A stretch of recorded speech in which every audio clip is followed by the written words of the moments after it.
Bonjour et bienvenue dans cette nouvelle vidéo. Alors aujourd'hui on va parler d'un sujet qui est pour moi lié à l'allaitement maternel, c'est le cododo, le sommeil partagé, le co-sleeping, enfin il y a plein de manières d'en parler. C'est simplement le fait de dormir avec son bébé dans la même chambre ou dans le même lit.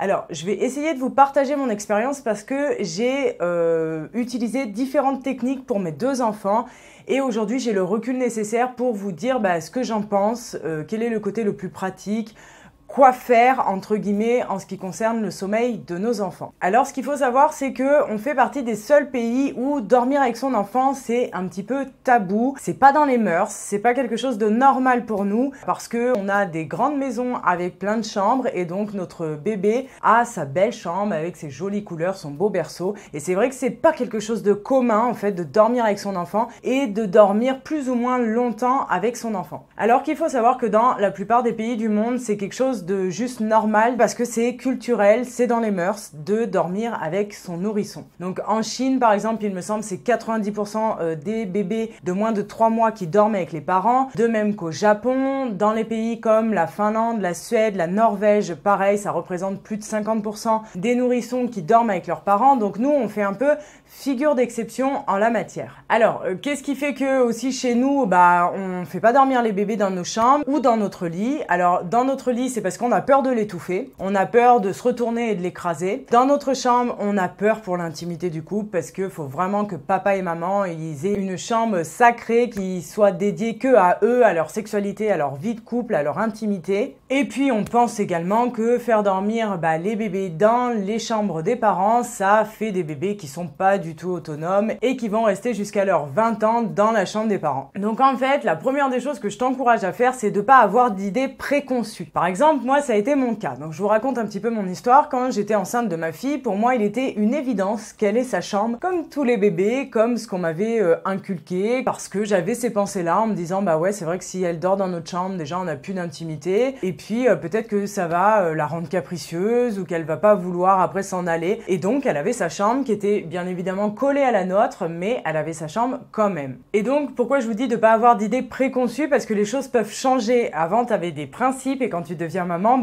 tu fais des choses qui sont différentes de tes principes. Donc faut pas avoir d'idées fermées. À savoir que moi et mon mari étions d'accord sur cette façon de procéder, surtout mon mari parce qu'il a un sommeil assez particulier, assez compliqué. Donc c'était une évidence que notre fille irait dans sa chambre. Honnêtement, je l'ai pas très bien vécu, tout simplement parce que, alors pour vous raconter un petit peu comment elle faisait ses nuits, nous sommes des couches tard, particulièrement mon mari, donc jusqu'à minuit 1h, notre fille dormait avec moi dans le lit parce qu'en fait mon mari bouquinait, regardait internet, etc. Et donc moi, plus ou moins fatiguée, je pouvais m'endormir les soirs et ma fille était à côté, donc il n'y avait pas de risque, rien du tout. Papa était réveillé, moi je pouvais me reposer, je pouvais la mettre au sein quand je voulais. Donc ça, c'était jusqu'à minuit 1h. Ensuite, après cette dernière tétée, j'allais la mettre dans son lit. Et logiquement, ma fille se réveillait 1 à 2 fois jusqu'aux environs de 7-8 heures. Voilà, se réveillait 2 fois par nuit. Donc je me levais, j'allais dans sa chambre, soit je la ramenais dans mon lit pour me reposer parce que j'étais trop fatiguée, je dormais avec elle et des fois je m'endormais avec elle et j'allais la recoucher dans son lit et des fois je m'endormais pas, je la faisais téter, j'allais la recoucher dans son lit ou alors je la faisais téter dans sa chambre et je la remettais dans son lit. Bref, c'était un peu compliqué et je vous assure en fait c'était quelque chose de difficile pour moi parce que avec la fatigue, avec ce nouveau rôle que j'avais à jouer, j'étais vraiment novice en la matière, et il y avait des fois où je savais plus si j'avais recouché ma fille dans son lit ou pas, si elle dormait à côté. Donc des fois je me réveillais en panique en me disant oulala, j'ai perdu mon bébé, elle est plus là, mais alors que je faisais tout de manière sécuritaire, mais ça ne m'empêchait pas d'être complètement perdue des moments et de me réveiller en ne sachant pas qu'est-ce que j'avais fait de ma fille. J'en rigole maintenant, mais à l'époque je le vivais assez mal en fait. Mon mari me disait non mais tu l'as recouché, t'inquiète pas. Enfin, j'étais un peu perdue et c'était un peu compliqué. Enfin, du moins pour moi, j'ai trouvé que c'était assez compliqué. On a fait ça pendant longtemps et j'ai eu une fille qui a fait ses nuits. Enfin, quand je dis ses nuits, c'est-à-dire qu'elle dormait. La dernière tétée se faisait entre 9h et minuit, on va dire. Et ensuite, elle faisait ses nuits de minuit, 1h du matin à 7-8h le matin, très tôt, c'est-à-dire aux environs de 1 mois et demi. Donc après, j'avais plus ce truc-là, mais c'est vrai que je l'ai assez mal vécu et c'était très fatigant. Enfin, moi, j'ai trouvé ça très fatigant. Pour mon garçon, ça a été complètement l'inverse. Déjà à la maternité, en fait, je l'ai pas mis dans son berceau parce que je me rappelle pour ma fille l'avoir mal vécu aussi, parce qu'en fait, j'avais toujours ma main sur elle, elle faisait beaucoup de bruit, c'était inconnu pour moi. Donc mon garçon, je me suis pas embêtée, j'étais trop confiante. Je l'ai mis à côté de moi dans le pauvre lit de maternité. J'avais mis un coussin ou une couverture, je sais plus, que j'avais roulé pour bien enlever les... Vous savez, il y a des barreaux en fait. J'avais monté les barreaux des lits. Enfin bon, bref, j'avais fait un système sécuritaire avec les moyens du bord pour que mon bébé, voilà, reste bien. De toute façon, en général, un bébé, ça bouge pas beaucoup quand même, surtout les premiers jours. Et du coup, je dormais avec, je le mettais au sein et c'était mais royal. J'ai bien dormi à la maternité avec mon bébé. Et du coup, eh bien, en ayant un appartement petit et pas de 3e chambre, mon bébé a dormi dans notre chambre. Donc comme papa avait un sommeil plutôt compliqué, papa est allé dormir ailleurs. C'était vraiment un choix de notre part. C'était mieux pour lui parce qu'il faisait des bonnes nuits et en fait lui, la nuit, ça lui changeait rien. Il n'écoutait rien et moi, j'ai pu me consacrer à mon bébé et honnêtement, ça a été le bonheur absolu. C'est-à-dire que j'avais pas un lit cododo, mais j'avais créé en fait avec son lit à barreaux, je pouvais enlever en fait un côté des barreaux que j'avais calé contre mon lit, donc tout contre le mur, c'est-à-dire que son lit ne pouvait pas s'en aller. Son lit à lui était collé contre le mur et du coup mon lit était collé au sien, donc on était en co-sleeping, ce qu'on appelle, avec un lit bien à lui et moi le mien. Je vous avouerai que notamment les premiers mois, les 3 premiers mois, ça m'arrivait énormément de dormir avec, c'est-à-dire qu'il commençait sa nuit dans son lit et quand il se réveillait pas souvent, mais quand il se réveillait la nuit, je le faisais téter et ça m'arrivait beaucoup de m'endormir avec mon bébé sur moi. Donc bien évidemment tout était sécuritaire, c'est-à-dire que d'un côté j'avais le lit, son lit à lui et de l'autre côté j'avais un grand espace parce que j'avais un lit de 160. J'ai enlevé tous les coussins, les couvertures, etc. et ça m'est arrivé soit de me poser avec les coussins d'allaitement, les gros coussins comme ça en position BN et je m'endormais avec et ça c'était le bonheur. Soit des moments je me réveillais, hop, je le basculais à côté et c'était le bonheur également. Alors, je vais vous expliquer après les avantages du cododo, mais il faut savoir que quand tu allaites avec ton bébé, le fait de partager la même chambre, le même endroit et notamment le même lit, vous êtes synchronisés. Vous avez une harmonisation des cycles qui va se faire et du coup, en fait, vous allez dormir pareil que votre bébé. Les sommeils profonds, le sommeil léger, tout va être en phase et c'était souvent que ça m'arrivait de me réveiller en fait de moi-même 5 secondes avant que mon bébé émette des premiers petits signes comme quoi lui aussi il se réveillait. Et c'était simple en fait. Donc je le mettais au sein, j'étais en demi-sommeil et je me rendormais mais aussi sec derrière et vraiment je n'ai pas le souvenir d'avoir été fatiguée pour mon deuxième alors que j'avais quand même ma fille qui était bas âge vu qu'elle avait à peine 2 ans. Donc voilà en ce qui concerne mon expérience. Donc ça a été les 2-3 premiers mois et ensuite j'ai gardé mon bébé dans la chambre. Donc lui aussi il a fait ses nuits, enfin voilà, les réveils nocturnes étaient très peu fréquents. Il a fait ses nuits assez tôt, aux environs des 2 mois. Alors bien sûr, nuit, je parle de 6, 7, 8 heures d'affilée. Et ensuite, il a eu une période aux alentours de 6 mois où il a commencé à se réveiller fréquemment. Il faut savoir, pour la petite parenthèse, que moi je suis restée avec mes enfants, enfin en tout cas avec mon deuxième, je suis restée à 100% avec lui. Donc j'avais pas de reprise du travail. Il a commencé à se réveiller 1 à 2 fois par nuit pendant un certain temps en fait.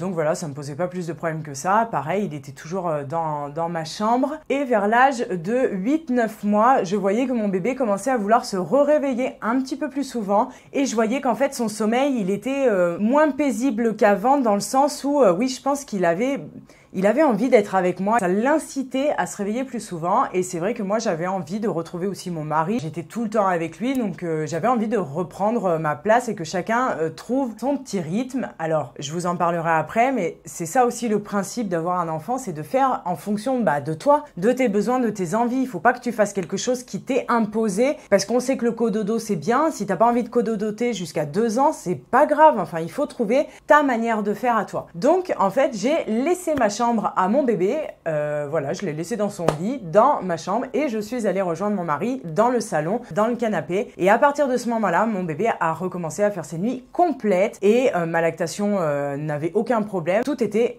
parfait. Ça a vraiment été une expérience plus que positive, mais comme je vous dis, c'est à chacun de faire en fonction de lui-même. Vous pouvez bien évidemment acheter un lit Cododo, Co-Sleeping qui s'attache, alors la célèbre marque que je ne citerai pas, mais qui s'attache en fait à votre lit pour que ce soit bien sécuritaire. Et vous pouvez faire comme moi j'ai fait avec un lit à barreaux où vous descendez la première barrière et vous le calez vraiment pour qu'il n'y ait pas d'espace en fait qui joue entre votre lit et le sien pour pouvoir le faire également et ça revient un petit peu moins cher. Pour le co-sleeping, honnêtement, je trouve que c'est la manière la plus pratique dans le sens où lui a son espace et si par exemple le papa est pas dérangé par les bruits nocturnes du bébé ou que papa veut bien dormir dans la chambre parentale, eh bien lui ça lui permet d'avoir son espace, maman son espace et bébé son espace et ça permet d'être sécuritaire. Ensuite, vous pouvez bien évidemment dormir dans le même lit, mais il faut respecter des règles de sécurité très importantes. On ne fait pas n'importe quoi avec un nourrisson. Donc, les règles à respecter en matière de cododo, donc dans le même lit parental, c'est éviter tout ce qui est coussin. Donc, vous avez un coussin pour vous, mais pas de coussin, pas de couverture. Bébé est dans sa gigoteuse ou dans un truc polaire pour ne pas avoir froid. Il ne faut pas que la chambre soit trop chauffée. Si vous dormez seul avec votre bébé, eh bien, veillez à ce qu'il ne soit pas, lui, contre le mur parce qu'ils peuvent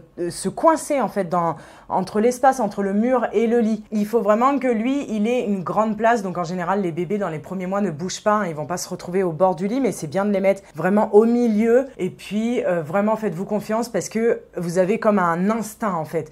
Avec l'allaitement, déjà, je vous dis, vous êtes en phase et ensuite souvent, hein, vous vous réveillez, vous jetez un œil, vous le touchez, vous êtes là. Il y a comme un instinct, hein, vous sécuritaire pour votre enfant, vous êtes protectrice avec lui, y compris la nuit. Donc ça, faut vous faire confiance également. Mais si vous dormez avec le papa, il faut que lui aussi ait conscience qu'il a son bébé à côté, qu'il ne fasse pas de mouvements brusques, etc. Donc il y a vraiment ces règles de base à respecter. Faut que le lit et le matelas du moins soient bien fermes, hein, que ce soit pas un matelas tout mou où le bébé peut s'enfoncer et s'étouffer. Et bien évidemment une hygiène de vie irréprochable, c'est-à-dire pas d'alcool, pas de somnifères, pas de médicaments qui peuvent provoquer une espèce de sommeil pas naturel, j'ai envie de dire, trop lourd ou trop profond. Le tabac aussi, c'est à proscrire, notamment, alors c'est même pas tant de fumer dans la chambre parce que j'espère quand même qu'on fume plus dans les chambres des bébés, mais c'est simplement le fait par exemple d'avoir fumé, les fumeurs vont recracher notamment du monoxyde de carbone qui va enlever l'oxygène entre guillemets de la chambre, pour parler grosso modo. Enfin voilà, c'est pas bon en fait quand vous êtes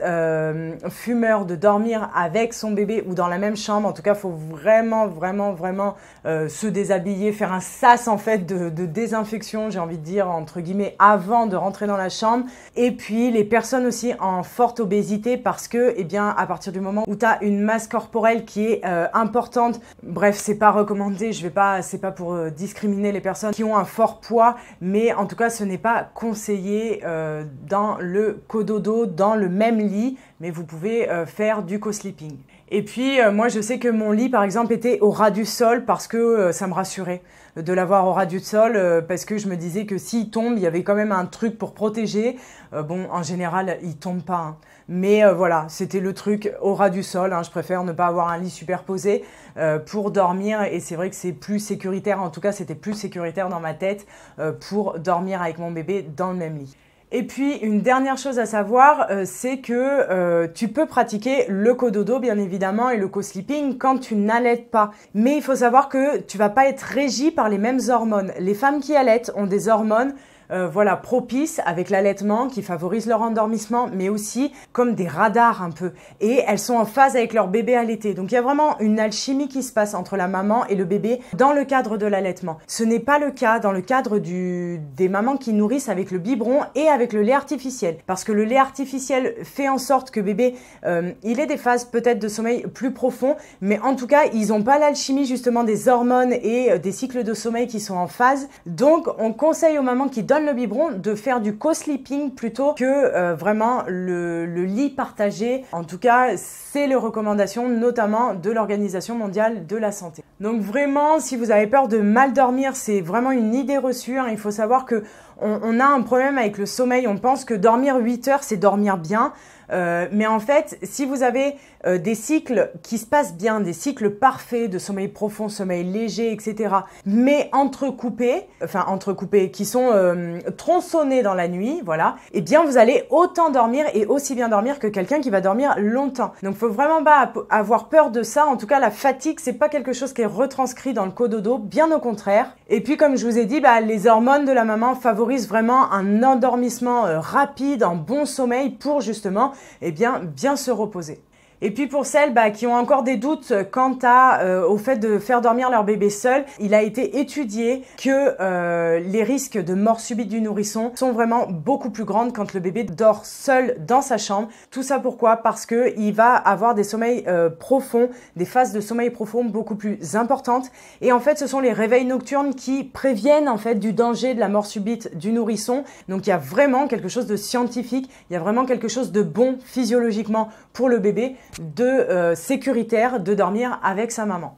Donc voilà, en ce qui concerne le cododo, je vous encourage vraiment, en tout cas c'est une expérience formidable, mais il faut faire en fonction de vos envies, de vos besoins, de ce que vous voulez faire. Et si vous n'avez pas envie de cododoter jusqu'à l'âge de ces 2 ans, si vous n'avez pas envie de partager le même lit, mais de dormir dans la même chambre, vraiment il faut vous sentir libre et à l'aise avec vos propres choix. Et vous n'êtes pas une mauvaise mère si à 9 mois comme moi, vous le remettez dans sa chambre tout seul, si dès la naissance, vous le faites dormir tout seul. Mais en tout cas, sachez que le mieux pour bébé et pour maman, c'est de dormir ensemble. Et après, en fonction de la durée, c'est à vous de voir, en fonction de vos allaitements, en fonction de la reprise du travail, en fonction de votre conjoint. C'est vraiment au cas par cas. C'est à vous de vous sentir à l'aise. Et si vous êtes à l'aise, si vous êtes vous-même en sécurité et bien dans votre peau, pas fatigué, etc., ça va jouer aussi sur la sécurité de bébé, sur ce que bébé va ressentir. Donc vraiment, faites-vous confiance et faites vraiment en fonction de vos envies, de votre histoire et de vos désirs. Donc voilà, j'espère que cette vidéo vous aura plu. N'hésitez pas à partager vos histoires dans les commentaires, à dire vous si vous êtes plutôt chambre à part, co-sleeping, co-dodo, sommeil partagé en général. Dites-moi tout ça dans les commentaires et moi je vous retrouve dans une prochaine vidéo. Ciao!